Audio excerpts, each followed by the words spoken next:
This is the Finding Business Happy podcast with me, Janelle McGrath, the founder of Market Veep. This show is all about helping you to live your best life inside and outside of work as a leader in business. Because let's face it, what's important is finding your business happy. Thanks so much to all of our listeners here for rejoining us on the Finding Business Happy podcast. Today, we are talking with a mix of wonderful salespeople from UNH as well as HubSpot. And we're going to look at kind of how it's come full circle. We have James McIlroy here from UNH, the director of the UNH Sales Center, Audrey, who is a student at UNH, and Patrick, who's a mid-market account exec at HubSpot. And so maybe, James, you can kick us off and tell us a little bit about the UNH sales program. All right, so this is our sales tree. And so in terms of the program overall, most students enter at the roots, right? The beginning, where they take either an intro to sales class or they join the sales club. And the sales club, think classic student organization, right? It's run by students. People come in, speak. The students don't have a lot of responsibilities, very low bar to entry. They just need to consume, right? They're listening, consuming knowledge, consuming pizza, and seeing if this is something they want to explore further. And the intro to sales class is very much it's foundations of personal selling. So it helps them learn to sell themselves and then get acquainted with some of the key sales concepts and some doing for it as well. And in that way, again, see if they want to explore further, or they're just going to take those skills, and improvements, communications, and go forward with that. Now, should they decide to explore a little further, and as part of kind of the ground floor is those main events going across. And we actually have even one more than this one shows in the fall now with a fall first look sales competition and career fair. So these main events are open to all students. Our business partners are there, interacting with the students, and it's very much all designed entirely around experiences, around the students having a variety of experiences, structured conversations. So whether it's a speed sell, 90 seconds, why you for an entry-level sales role, or a live sales role play, or mock interviews, right? It's a chance for the students to fail, to try it, to see, get interested, get excited. So many of them are like, oh, I didn't realize I'd be as good as I am. Or, hey, this really, they get hooked, right? They just get really excited about it. Yeah. And then they tend to say, okay, what else can I do while I'm here? And so we have two options, right? Either trunk of the tree. On the academic side, we have a sales minor. So any undergrad student can pursue that at UNH. And it's the most popular minor within the business school. And I think we're in the top, 5 to 10, depending on the year, within the university overall now, which is great. And that was just put in place 2018. I think Patrick was maybe the second semester we had one girl who graduated that first December, and, she put it all together. She's in commercial real estate now, but I think Pat was part of the first real major class of sales minors in 2019. That's very cool. So the other side is another level of student organization, and that's the professional sales group, which Pat was also a member of. And that is, think of it like an NCAA sales team. There's a competitive application process. They fill out an application, then get interviewed by student leaders. And we're at about, depending on the semester, 25 to 30% selectivity. So it's, people have to be pretty committed. And we're up to 56 students in that group, Pat. Imagine that. Yeah. I'm kind of counting on someone to be sick so we can all fit on the bus together when we go to companies. But, we're at 56 and plenty of interest. So what does that entail? So when you say get on the bus, the professional sales group trains for hosts and competes in sales role play competitions and networking events. So they help me run all those big main events, and they're all attending and participating. But what they have that no one else has, and this goes to one of your questions you had shared earlier about kind of what makes us different and unique, and that is our Elite series. And that was named by one of my first students, Ariel Rodriguez. But the Elite series is where we get on a bus on a Friday at 7 a.m., drive to a local company, within a couple of hours, mostly around Boston, New Hampshire, and do a 3-round sales role play competition. So typically we've got about 40 of our 56 competing. The rest are, helping run it. And it takes, we're done by 3 o'clock in the afternoon, right?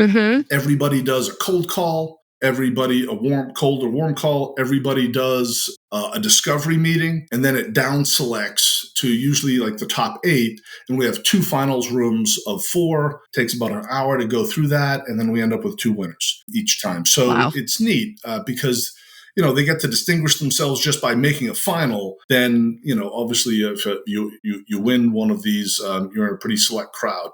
And this is kind of born out of when I first got there in 2017, looking around, I see there's this investment club, right? Very experiential. You're investing real money. And then there was just starting a venture capital club. It's called Rhines. And I'm like, well, where's the sales one, right?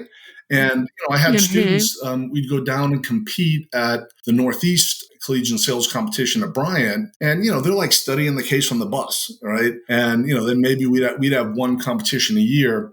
And I'm looking at some of these other schools and students where they had a whole class just to prepare for this, or they were preparing for a year sometimes to go to some of these national competitions. Like we go to the International Collegiate Sales Competition each year in Florida, and we've done better literally every single year we've gone. And this past year we were 22nd out of 80 of the top schools in the world. So it's pretty neat.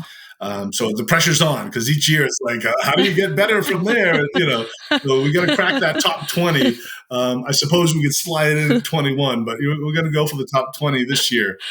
Got to have goals, right? Exactly. That's all sales. And, so those, it takes us 2 weeks to prepare for one of these Elite series within the professional sales group. So we've got that down. They meet twice a week for an hour and 20 minutes. And then just about every other week, we're either doing one of those competitions or going to one of these events throughout the semester. So we keep them pretty busy. It is a class. There's 2 credits, and they can take it up to 6 times. So we don't take freshmen. I keep it about 50 to 60% seniors, 30, 35% juniors, and 5 to 15% sophomores each year. And it does change, each semester and so forth. We will not invite people back. I don't think I've ever had to kick anyone out mid-semester, but if you don't show up, it's like there's too many kids that want this opportunity. So, 7 a.m. on a Friday in college can be tough, but the kids do great. I don't know if I would have survived that schedule, 7 a.m. on Friday.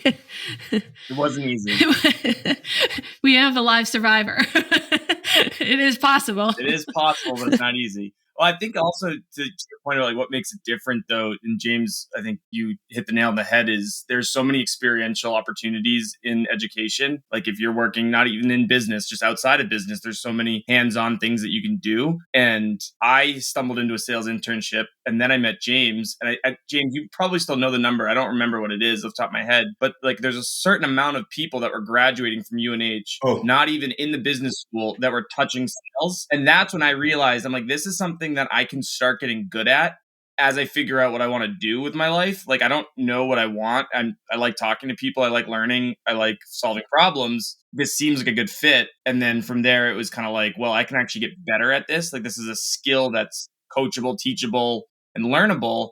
And that's really what sunk me into the program and made it like, okay, how can I get better, meet more people, and learn while actually practicing the craft of sales? When I think about sales, a lot of people that have been doing it a long time, like they weren't exposed to any opportunity. So their first encounter with sales is truly like being kind of thrown to the wolves. There's no process, no infrastructure, no kind of testing how their messaging is going to be.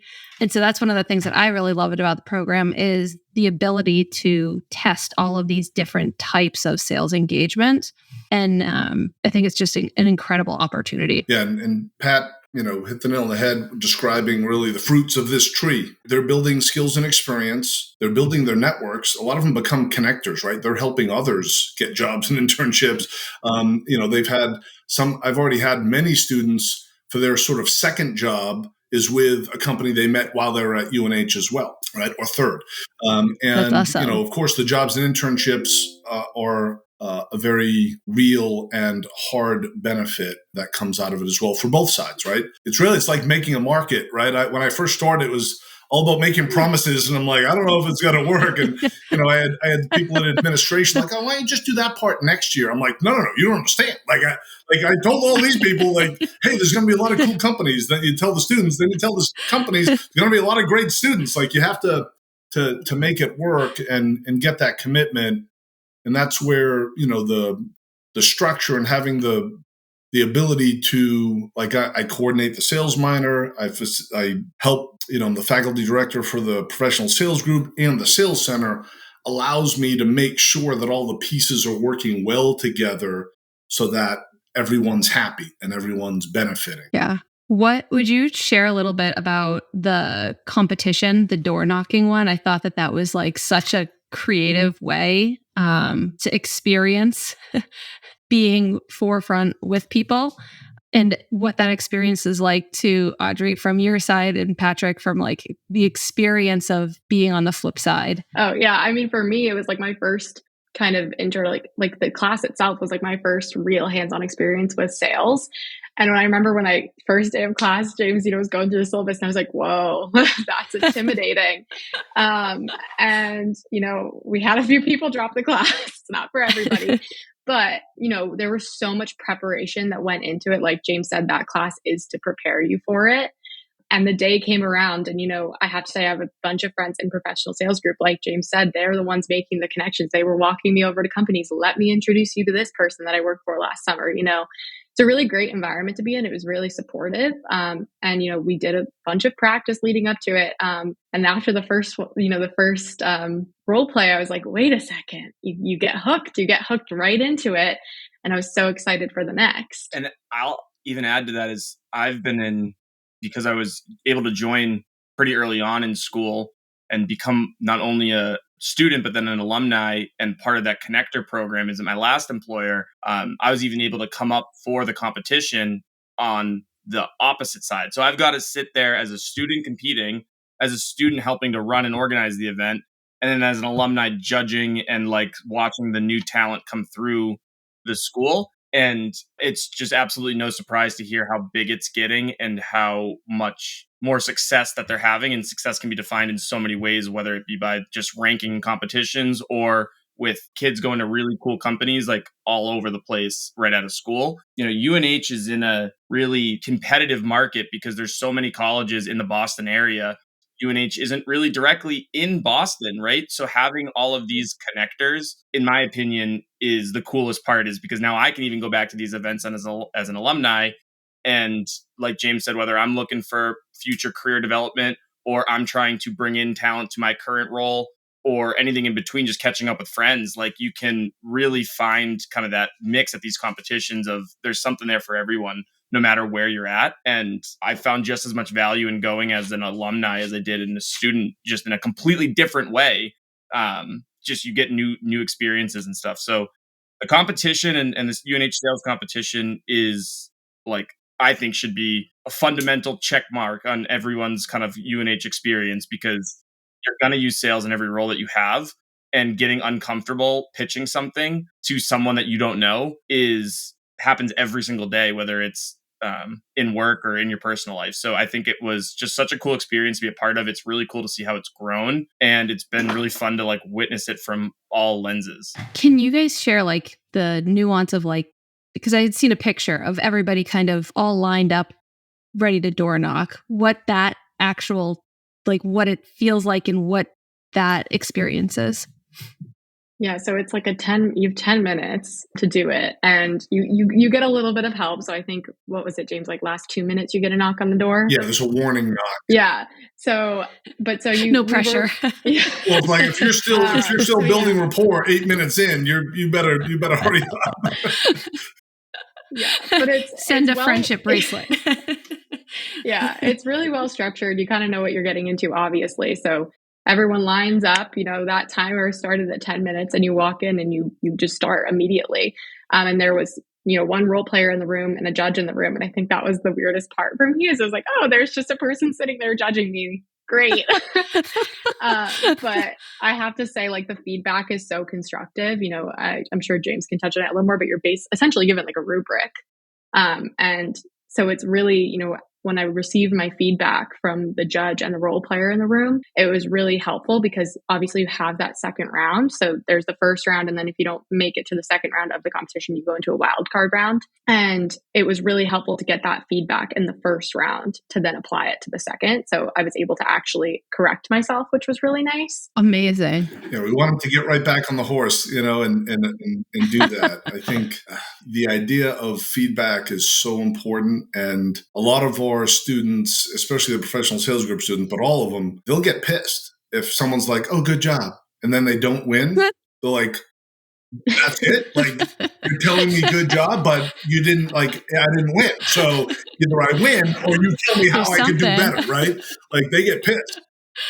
It's like, I'm here to improve, right? And they have the right mindset to go about that and realize it. And I think the point Pat made earlier about this is learnable. This is not, oh, you're either born a salesperson or you're not. No. This is learned. I've seen way too many examples of someone who, gets a 21 out of 100 their first, role play competition is like, oh. And, you have the conversation like, so did you prepare at all for this? Like, what are you doing? And not as much as I should have, I guess. They're like, yeah, okay. And then that person, a year later, 9 months later, wins the UNH Sales competition against 110 people. It's like they apply themselves, right? So it's, what are you going to do with that? And people who can barely hold a conversation are then teaching others to role play a year later, 2 semesters later. It's really neat to see. I think what you guys are referencing in terms of like the open-mindedness, I think some of the best salespeople, regardless of how experienced they are, how many decades they've been in sales, they still ask, how can I improve? And they'll come back and ask, in different ways, like, how did this messaging sound? Like, I don't think anybody has it fully flushed out. Like, I know for us, we just went through a repositioning of our product and we had to change all the sales messaging, things that I had used in phrases for, 5 years. And even that is like a whole new muscle memory to try to read people's body language and try to hear what they're saying through what they're actually saying. So yeah, it's always, I think that's one of the things I love about sales is it's not like you figure it out and it stays the same. Every person you engage with changes how you pitch something and how you position. What you had said, Patrick, too, around community, I think is really an interesting perspective around like that full cycle. Like, it's not like you just go and you leave with those skills. It's like you come back and you are able to give back to the community that helped you. And then also just that network and infrastructure, I think at all different stages afterwards, it's just such an amazing resource. Yeah, I think James mentioned earlier, call it like a college sports team, right? Like, it's no different than you go and you watch college basketball, college football, college whatever sport, and their coaches are alumni.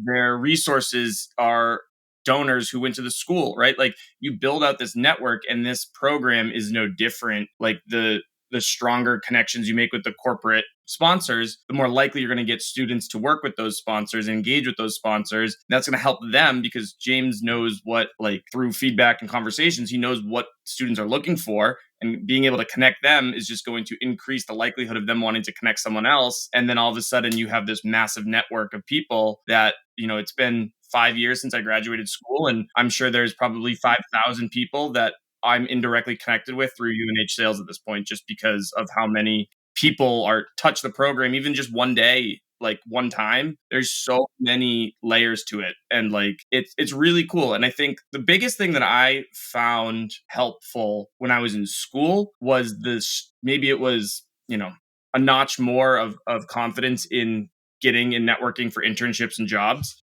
Like, I think that having that connector relationship through the UNH Sales program 1000% influenced where I ended up and how I ended up there. Like, it actually was the reason I ended up where I was. And that is so invaluable as a student when you're so nervous about like, what am I going to do? I have all of this. I had 4 years to plan for this and now it's here and I have no plan. Having influence behind you and case studies of other students that have worked out to give those recruiters and hiring managers confidence in you just gives you that much more confidence when you're doing your own interviews and you're doing your own prep. But I'd actually add too that the sales competitions are really fun because you're doing in-person selling. And in today's world, we're doing a lot of digital selling. We're doing a lot over the phone, over Zoom.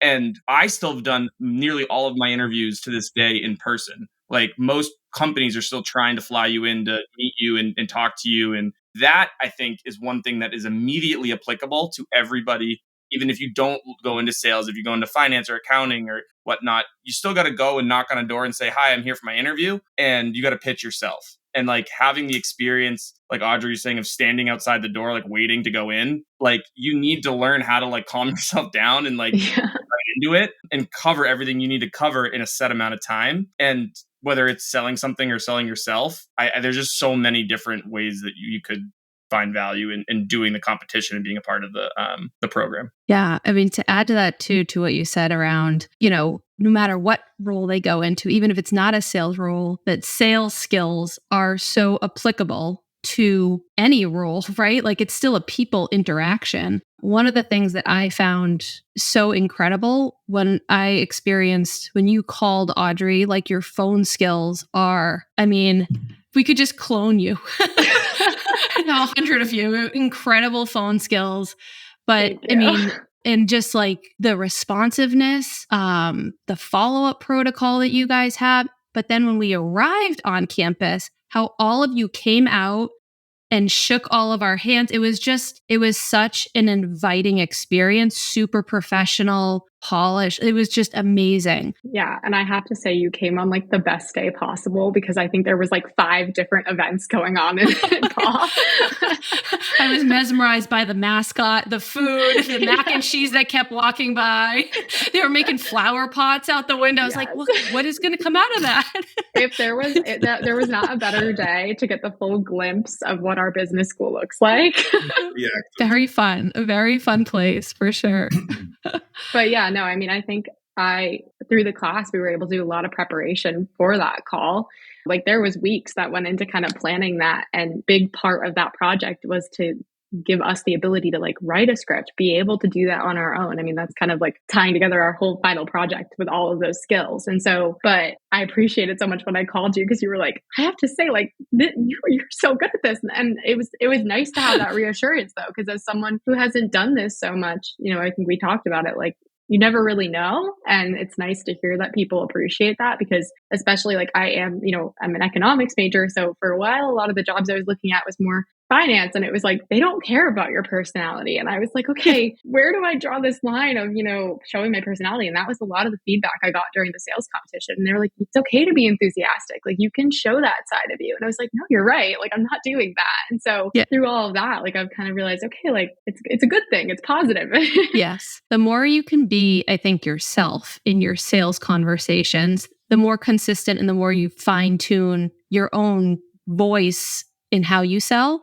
At least that's what I've experienced. I think the times that I have tried to force it or follow too closely to somebody else's tactic, I hit bumps in the road and it just feels really uncomfortable and like forced in a not nice way. But yeah, I mean, it just was very personable. That's personable. The philosophy. I use authenticity to describe what you were saying in terms of be yourself. And I really encourage them each to develop their own style. Like some people are like, oh, I'd love to meet on Thursday. I would never say I'd love to meet. Like that's just not something I'd say.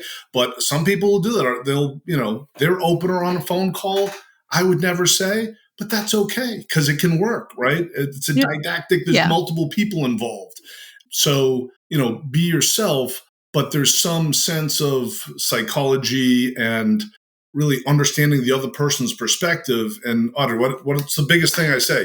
Make them feel understood. If you can make them feel understood, they're going to open up, right? If you're authentically you, look to see if it makes sense to help them, that's it. And how you set the context and ask good questions and do that, is the magic, right? But everyone's going to do it a little differently. And there's no right or wrong way necessarily, especially across industries, across different types of buyers and so on. So we have, there are schools, that do a lot of these competitions, national or international competitions. And you can tell their kids are like little robots. They just come out and they tell them exactly the words to say. And I'm like, I'm not going to do that. I want them to be able to think and be able to step into wherever that next role is, be it an internship or full-time job, and help craft it on their own, right? Gather up the stories, prepare, and, experiment and be themselves to be successful. Yeah, I think that's really evident, even in like what you just said, Audrey, about being able to write your own sales script. I mean, we work with a massive amount of industries, and it boggles my mind when I talk to a salesperson who's been in sales for 15, 20 years, and they don't have a single sales script. And we go through an exercise and they cannot produce or reproduce what they're actually saying on the calls to measure or say, this is working, this isn't working. So it's such an awesome skill to develop now and practice and fine tune. I know, Patrick, you do tons of messaging and outreach and follow up. So the one thing that I'm learning,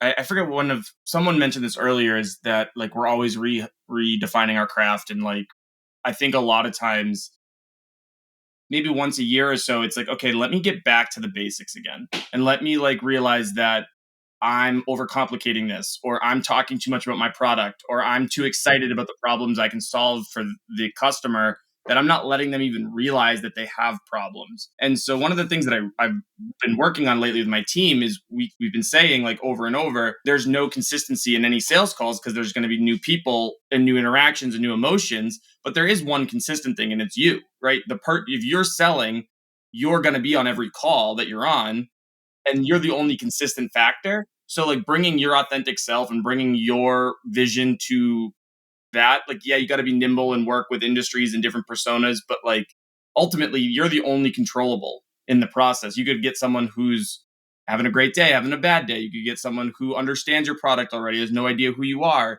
You could get any sort of combination of factors. The only thing you can control is yourself. And I think just being able to like have that authenticity and have that message of like, my core belief is I'm going to help your company make money by buying my product, and let's all align on that. That's really the only consistency across conversations every single time is you. Such an awesome way of thinking about it. Like that your personality really drives that action. And it's really an interesting perspective. Great. No, I was just going to say that's something that I had to learn, and I share when we go over different communication styles. How like I was all business serious. I was very competent. Like people respected me, and they appreciated that I knew what I was talking about, and I could help them. I got off a call one day, and I was explaining how it went to my boss, and he's like, "Oh, did you tell her that you and your wife are expecting your first child?" No, like why would I say that, right? Like it would never strike me. And he's like, because people like a people that have a baby, like they want to. I'm like, oh, so like I had to learn, right? And in the end, this is someone who I built a relationship with, and she'd show me her and her family's Alaskan vacation pictures, and even though we barely ever met, but via phone or whatnot. So yeah, everyone has things to learn, and some people have to learn to, I thought everybody thinks like me, so they want to be interacted the way I want to be interacted with. That's just not the case, Yeah, that rapport skill. The babies, the dogs, their mothers, their brothers, what vacations they've been on. It's just any kind of way to connect with somebody in that short bit of time. And then remember it and bring it up for future. Just makes the whole relationship, even once they become a client, that relationship carries over, right? So in terms of what you guys think are like the most important skills today that salespeople should make sure that they, have in their toolkit and learn and really work on, do you think that sales has changed in any way, or there's a specific skill set that is more prominent now that people should work on? Do you guys want to take it first? I can take a stab at it. I think I graduated in 2019, so I have seen a couple of different like professional waves already, whether it be the big elephant in the last 10 years of COVID, or it be just little tiny things as like the market has changed and AI is now kind of the new thing that people are bringing up on every call. And so I guess what I'm getting at is there's always something new to influence or distract people from the core of why we're on the phone or why we're meeting, and that's to solve a problem, right? And I think, like, again, it's finding the consistent messaging with all of the newness that's around it, because whether it was 2008, 2018, 2028, like, it doesn't matter. We're still solving problems in this job. And like, as long as you know how you can connect your solution to their problem, you're going to end up getting to a fair like result at the end. And maybe sometimes those results are not working together. Like, we have to accept that we're in a job where we're going to lose 80% of the time that we're talking to someone. Like, it's just not going to work out statistically. And so I think, like, again, what you're saying is there is always going to be market curves, and I try to not look at those because they're going to change again. Like, by the time I adapt this COVID talk tracks, COVID's over and everyone's back in person. And by the time I adapt all of these AI conversations and these, how are we implementing that? It's going to be so augmented or just readily available in our day-to-day lives. I'm not going to need to explain it anymore. So it's you're always constantly learning and adding into your process, but you got to go back to that basic fundamental thing of like, take all of the current changes, take all of the current environments, and remember, what is your problem and what is my solution? And is there an alignment there to help us grow both of our businesses? And ultimately, people are paying someone money because they can't do something themselves. Like, whether you're paying a person to bag groceries at the grocery store, it's because they don't have the ability to do that job themselves because they're doing something else. Or you're buying software, it's because you're not able to produce that level of sophistication with your current role, right? So just remembering at the core of every deal is an agreement to help someone else so that you can get help in return for your business and yourself. And I think just taking that and remembering that when everything goes upside down and changes in the market shifts always kind of helps me recenter myself and remember that, like, as I'm adopting change, we're going back to we're problem solvers, and that's what we're focusing on. So I kind of didn't answer your question by saying, like, I ignore the market changes as much as I can and just let them happen and play out and focus on that center idea of, can I help you solve a problem? I think that's a great way to look at it, because I think about like this shiny object syndrome of like, what's the new tool? What's the new thing? If I hear about AI in one more sales conversation, it's like every single one. That used to work for Gartner. How can you not, right? Like, oh my God. I'm like, it's like the new 4-letter word is how I think of AI. I'm like, I'm so sick of talking about it. But to your point, I hope and pray for the day that I don't have to explain it. I don't have to talk about it, that it's just part of natural life. I think about like the internet. We are not like getting on calls with people and explaining, well, the internet is how I'm thinking about AI. And hopefully someday soon that will be what the norm is. But for now, we're just existing. Exactly. And like, imagine the way I kind of go back to it is like, well, maybe problems were presenting themselves differently when companies had to shift dramatically remote immediately. And now maybe problems are shifting because everyone wants to talk about, well, how can I automate this, right? How can I do this artificially? How can I use computer intelligence to generate whatever? But regardless of what it is, that's the shiny thing in the room, you're still trying to solve something. And let's align on, if I can help you solve it with what I have to offer, then let's keep talking and exploring it. And if I can't, then I'll make a recommendation that you do something else. And like, I think having that mindset of problem solving solves for the shiny object syndrome. Yeah. I I like think that. From a university perspective, from teaching sales in a college, I try and stay to the basics because they're growing up like this, right? They're not having conversations, a lot of them. So there's just a lot of basic skill sets around communication, perspective, mindset.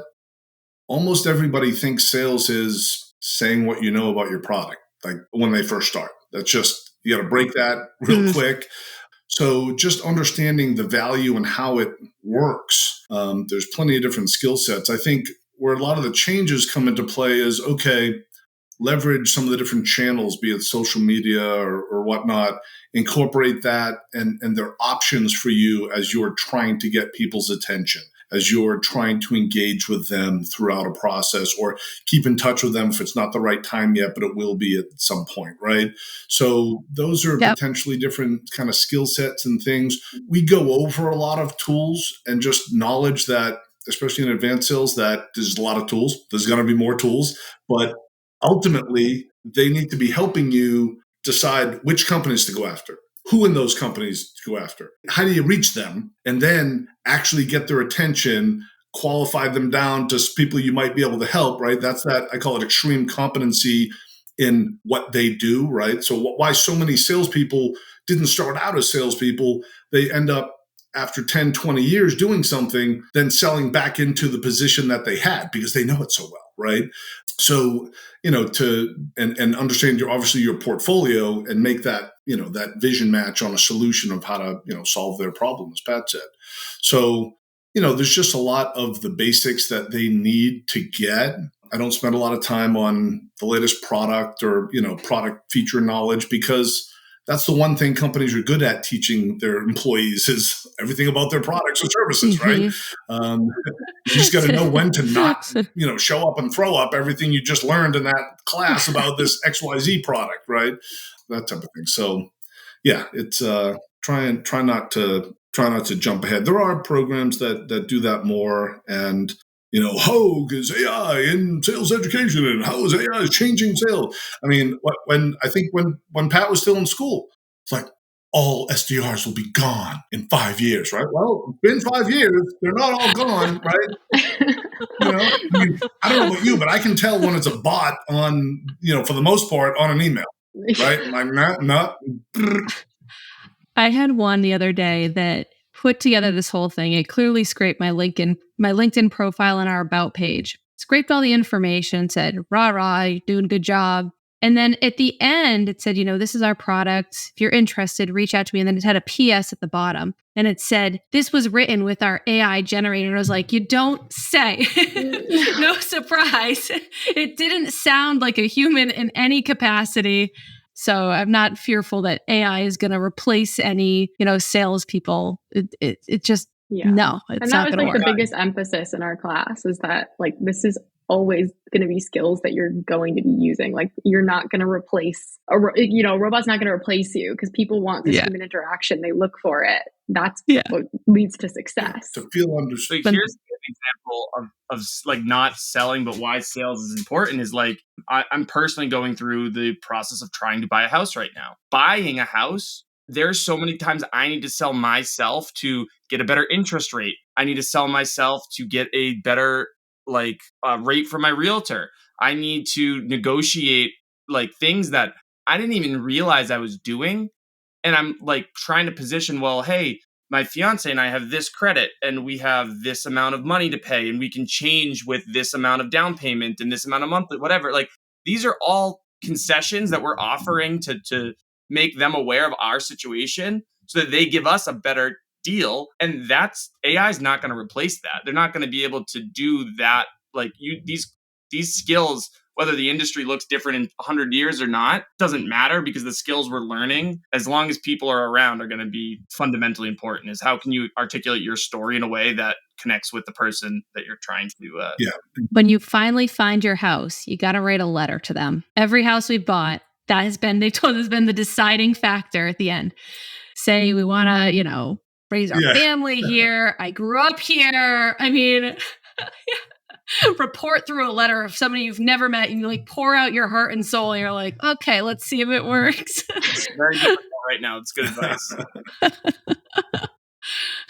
What do you guys think finding business happy means in sales or in your roles now? I feel like for me as a student, after listening, I told you how much I loved your first few episodes, but and I think James has talked about this in class, is the why, why you're doing it. I think that's a big piece of it. And, James has told us so much about his career and stuff, and how you kind of have to be okay with moving on. You need to be happy, because you're not going to want to put in that much work if you're not happy. And I think, we've talked a lot about like, it is important to understand how you're making money and like, you want to feel like you're fairly compensated.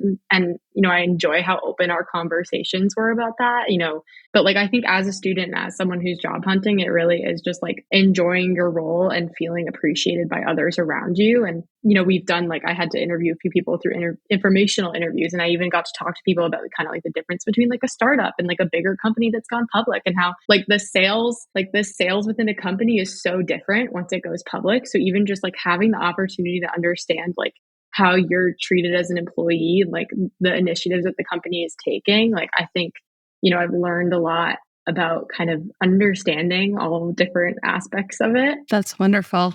I think to me, finding business happy, the more I try to disassociate work and life, the harder it actually becomes to be happy in work.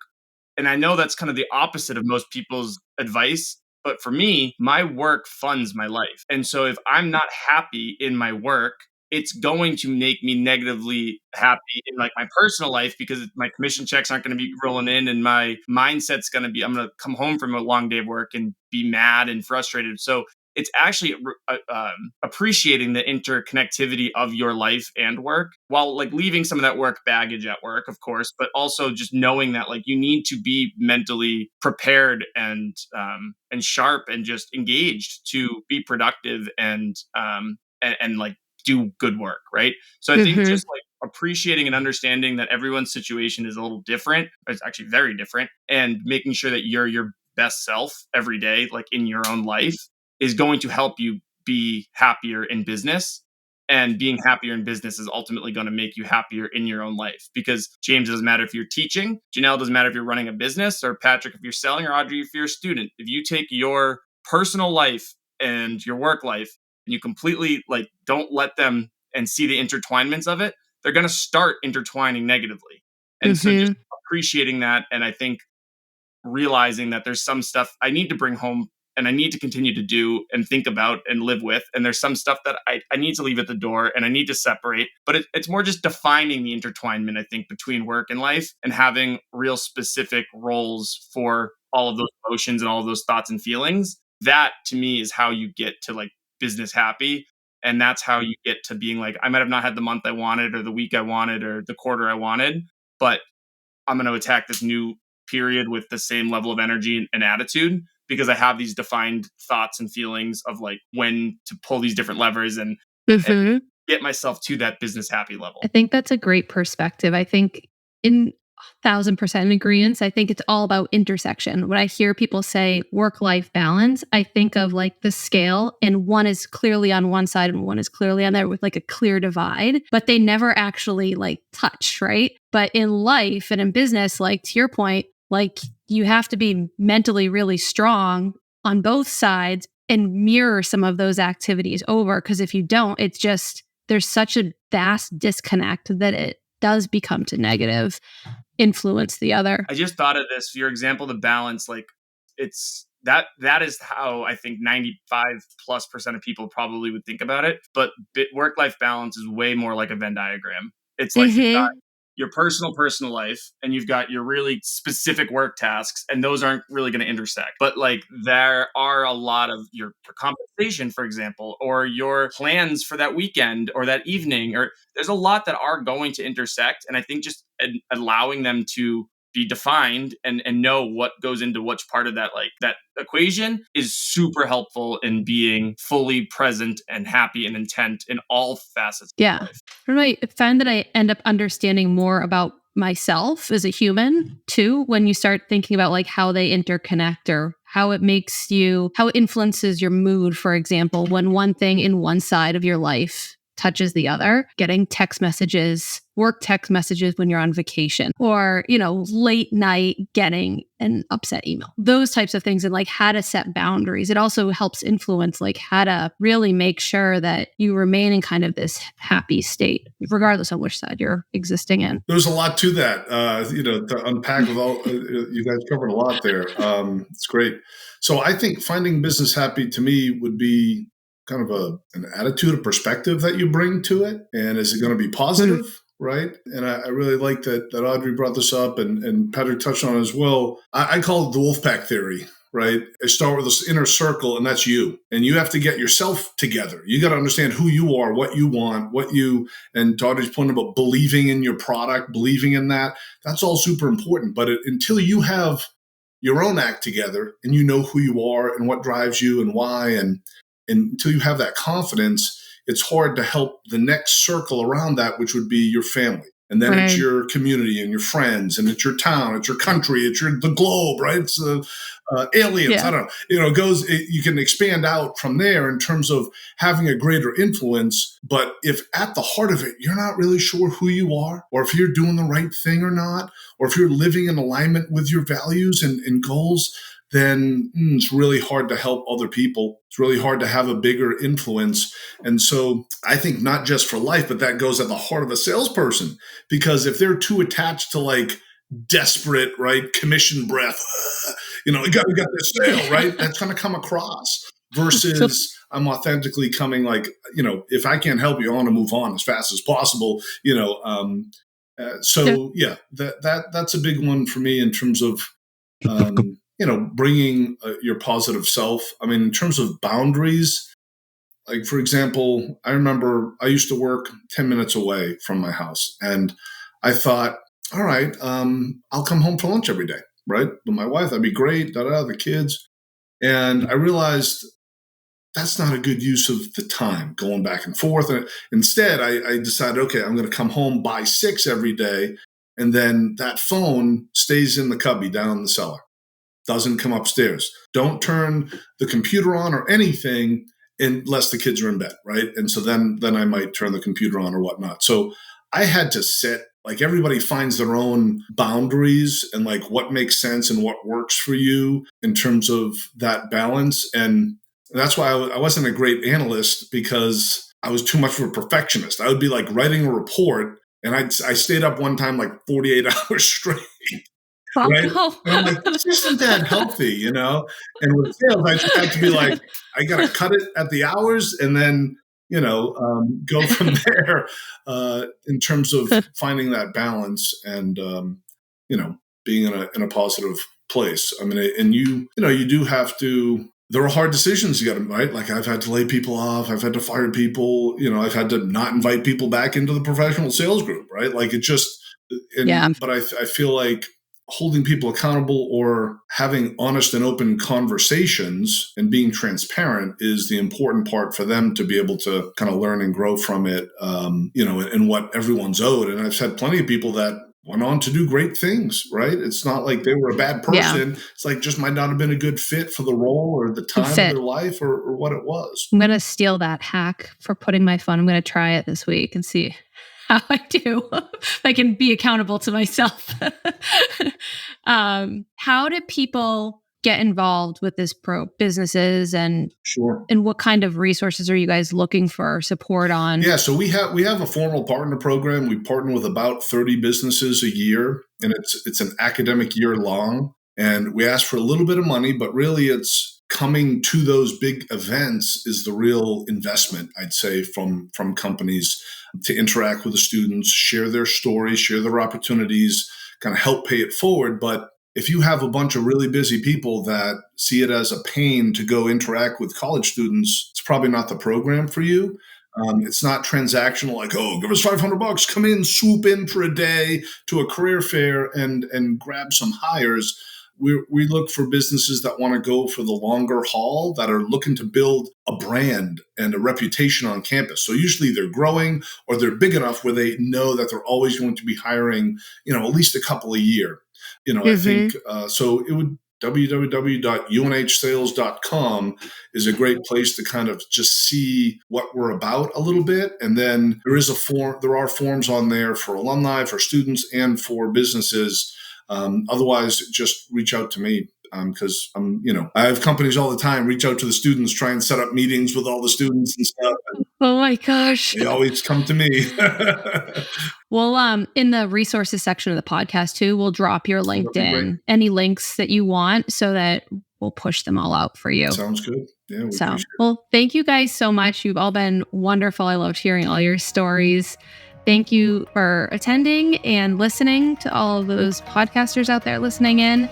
And till next time, we'll talk to you soon. Thank you. Appreciate it. Thank you, guys. Thanks, everyone. Thanks, Thank you. Bye. Thank you for listening to Finding Business Happy with me, Janelle McGrath, the founder of Market Veep.